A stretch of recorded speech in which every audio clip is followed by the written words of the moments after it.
மதுரையில் திருப்பரங்குன்றம் உள்ளிட்ட 5 தொகுதிகளில் மத்திய பாதுகாப்பு படையினரும் கண்காணிப்பு பணியில் ஈடுபட்டு உள்ளனர். இதுகுறித்த கூடுதல் தகவல்களை செய்தியாளர் ஜெகநாத் வழங்க கேட்கலாம். ஜெகநாத், வணக்கம். மதுரையில் எந்தெந்த தொகுதிகளில் சிஆர்பிஎஃப் வீரர்கள் பாதுகாப்பு பணியில் ஈடுபட்டிருக்கிறார்கள், எத்தனை வீரர்கள் ஈடுபட்டிருக்கிறார்கள், இது குறித்தான முழு தகவலை சொல்லுங்க. வணக்கம். மதுரையில் பார்த்தீர்கள் 10 சட்டமன்ற தொகுதிகள் இருக்கிறது. குறிப்பாக இதில் 3000த்திற்கும் மேற்பட்ட வாக்குச்சாவடி மையங்கள் இருக்கிறது. குறிப்பாக பார்த்தீர்கள் கடந்த முறை தேர்தலில் அதிகமாக பரிசு பொருட்கள் மற்றும் பணம் வழங்கிய தொகுதிகள் என்று பார்க்கும்போது கிழக்கு, திருப்பரங்குன்றம், வடக்கு, திருமங்கலம் உள்ளிட்ட 5 சட்டமன்ற தொகுதிகளில் இந்த முறை கூடுதலாக அந்த பறக்கும் படையை தீர்மானித்து சிஎஃப் வீரர்களையும் அங்கு பணிக்கு ஈடுபடுத்த இருப்பதாக மாவட்ட ஆட்சியர் தகவல் தெரிவித்திருக்கிறார். இதன் அடிப்படையில் பார்க்கும்போது இந்த குறிப்பிட்ட தொகுதிகளில் கூடுதலாக பறக்கும் படையினர் அமைக்கப்பட்டு அங்கு தீவிர சோதனையானது ஈடுபட இருக்கிறது. குறிப்பாக நேற்றும் பார்த்தீங்கன்னா கிழக்கு சட்டமன்ற தொகுதிகளில் முதல் முறையாக ஒரு 2 லட்சம் ரூபாய் ரொக்க பணத்தை பிடிக்கப்பட்டிருக்கிறது. மேலும் இந்த நிலைமையில் பார்க்கும்போது மதுரை மாவட்ட துறைகளின் அனைத்தும் தகவல் அடிப்படையில் தொகுதி வாரியான இந்த செலவு, கடந்த தேர்தலில் பறிமுதல் செய்யப்பட்ட வாக்காளர்களுக்கு வழங்கிய பொருட்கள் மற்றும் அதிக செலவு அடிப்படையில் மதுரை கிழக்கு குறிப்பாக அந்த தொகுதி மட்டும் இல்லாமல் 5 தொகுதிகளுக்கு இந்த பறக்கும் படை நிலை கண்காணிப்பு குழு வீடியோ கண்காணிப்பில் முழு தீவிர கண்காணிப்பில் ஈடுபட இருக்கிறார்கள்.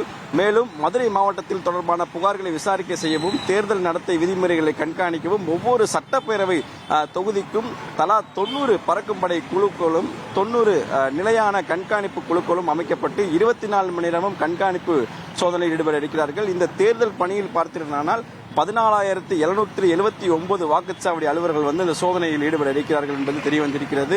மேலும் பார்த்தீர்களானால் தற்போது இங்கு கிழக்கு சட்டமன்ற தொகுதிக்கு உட்பட்ட பகுதியில் தீவிர அந்த வாகன பரிசோதனையில் ஈடுபட்டுக் கொண்டிருக்கிறார்கள். தேர்தல் அலுவலர்கள் உட்பட இங்கு அனைவரும் இந்த வாக்குச்சாவடி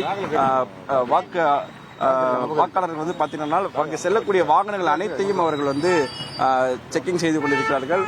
மேலும் நம்மளுடன் தேர்தல் அலுவலர் இருக்கிறாங்க, அவங்க கிட்ட நம்ம கேட்டு தெரிஞ்சுக்கலாம் இங்க என்னென்ன மாதிரியான சோதனைகளை பரிசீலிக்கிறாங்க. மேடம், என்னென்ன மாதிரியான வாகனங்களை அதாவது செக் பண்ணிட்டு இருக்கீங்க?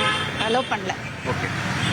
ஸோ பார்த்துட்டு இருக்கோம், எல்லா வாகனத்தையுமே இங்கே வரக்கூடிய அனைத்து வாகனங்களையுமே இங்கே பரிசோதனை செஞ்சுட்டு இருக்காங்க. மேலும் 60 வாகனங்களில் நேற்று மாவட்ட ஆட்சியர் ஜிபிஎஸ் கருவிகள் மூலம் பொருத்தப்பட்டு அந்த வாகனத்தை தீவிரமாக கண்காணித்துக் கொண்டிருக்கிறார்.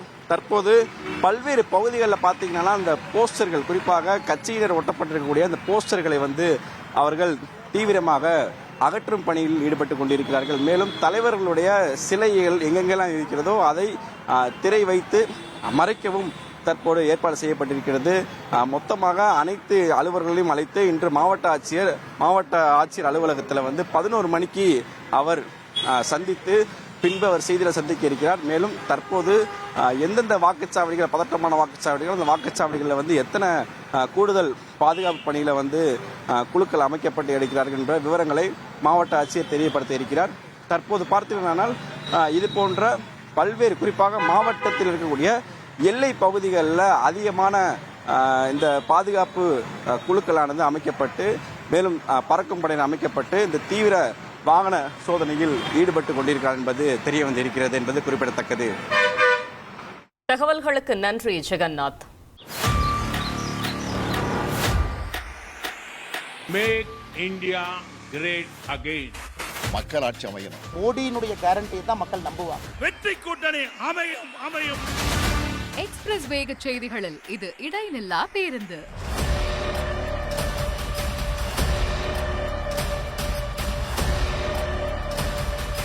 தினமும் காலை 6 முதல் 7 மணி வரை 6 மணி செய்திகள். Break free news.